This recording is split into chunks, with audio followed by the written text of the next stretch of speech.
विद्यार्थियों, आज हम सब काव्य खंड के अंतर्गत पाठ 2 राम लक्ष्मण परशुराम संवाद को पढ़ेंगे।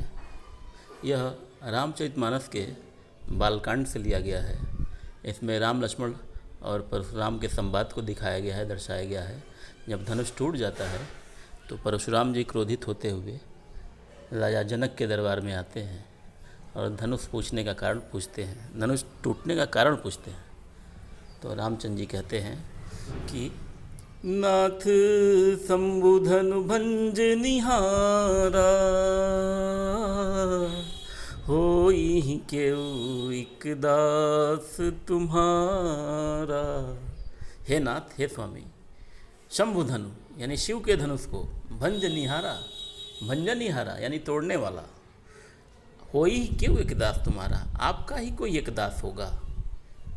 तो आय सुकाह कही अकिन मोही, सुनी रिसाई बोले मुनि कोही।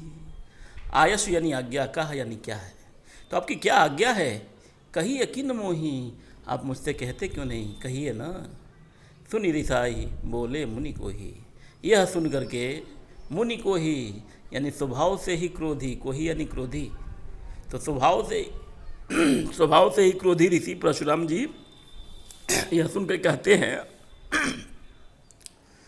कि सेवक सो जो करे सेवकाई, अरि करनी करी करी अलराई। सेवक सो यानी सेवक तो वो होता है जो करे सेवकाई, जो सेवा का कार्य करे। अरि करनी करी करी अलराई, अरि यानी होता है शत्रु और करनी यानी कार्य या कर्म। तो जो शत्रु का कर्म करे उससे तो लड़ाई ही करनी चाहिए, करी लड़ाई, उससे तो लड़ाई ही करनी चाहिए।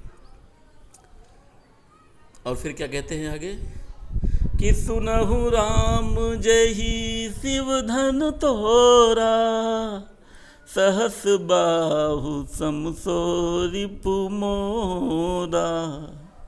हे राम सुनो, सुनहु राम, हे राम सुनो, जिसने भी शिव के धनुष को तोड़ा है, जे ही शिव धनु तोड़ा, जिसने भी शिव के धनुष को तोड़ा है, सहस बाहु सम सो रिपु मोरा, वह सहस्रबाहु के समान मेरा शत्रु है। रिपु यानी शत्रु, मोरा यानी मेरा, सम यानी समान, यहाँ उपमा अलंकार है।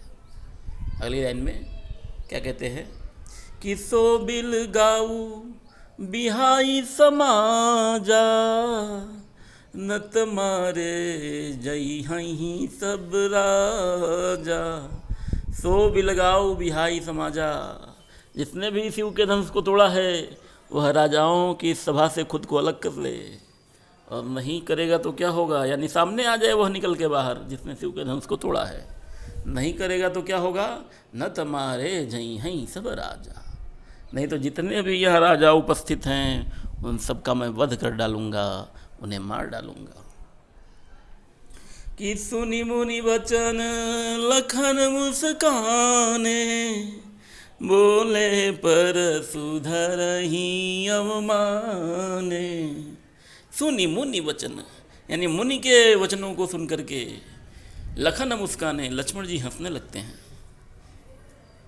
और उनसे बर्दाश्त नहीं होता, उनकी बातों को सुनकर उनको बर्दाश्त नहीं होता, तो वो भी बीच ही में बोल पड़ते हैं। क्या कहते हैं कि बोले परस धरही अवमाने, अवमाने यानी अपमान करते हुए, परस उधरही यानी फरसे को धारण करने वाले, यानी परशुराम जी का अपमान करते हुए क्या कहते हैं कि बहुधनु ही तोरी लरिकाई, कबहु न सीरिस कीन्ही गोसाई। बहुधनु ही यानी बहुत सारी धनुइयाँ, धनुही कहते हैं धनुष के छोटे प्रारूप को, तो बहुत सारी धनुइयाँ तोरी लरिकाई, बचपन में हमने बहुत सारी धनुइयाँ तोड़ डाली, लेकिन कबहु न असिरिस कीन्ही गोसाई। हे गुरुवर, आपने इतना क्रोध पहले कभी नहीं किया, तो कारण बताइए जरा कि यही धनु पर ममता के ही है तू, सुनी रिसाई कह भृग कुल के तू। यही धनु पर ममता के ही हेतु, तो इसी धनुष से आपको इतना स्नेह क्यों है, इतना प्रेम क्यों है।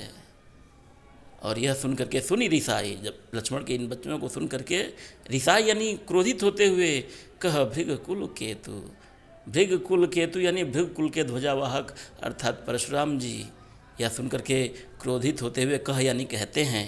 क्या कहते हैं? आइए दोहे के माध्यम से जानते हैं। पहला दोहा आता है चौपाई का कि रे नृप बालक काल वश, बोलत तो ही न संभार, धनु ही सम त्रिपुरारी धनु, विदित सकल संसार।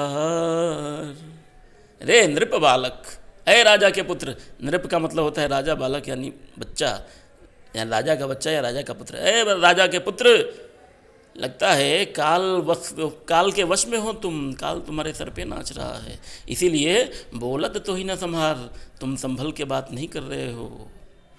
क्या कहना चाहिए और क्या नहीं कहना चाहिए इसकी बुद्धि तुम्हारे पास इस समय लगता है नहीं, इसलिए तुम संभल करके नहीं बोल रहे हो, क्योंकि तुम्हारे ऊपर लगता है काल नाच रहा है। कि धनु ही सम त्रिपुरारी धनु, विदित सकल संसार। तो विदित सकल संसार, विदित माने पता है, सकल यानी पूरे संपूर्ण, संसार यानी विश्व को। जिस धनुष के विषय में पूरे विश्व को पता है, तुम उसे धनु ही सम, एक छोटी सी धनु ही के समान कह रहे हो। त्रिपुरारी धनु, त्रिपुरारी धनु, त्रिपुरारी कहते हैं शंकर भगवान को, तो शिव के धनुष को तुम एक छोटी सी धनु ही के समान कह रहे हो। तो छात्रों, यह था पहला खंड। इसके बाद का खंड अगले वीडियो में हम पढ़ेंगे। धन्यवाद।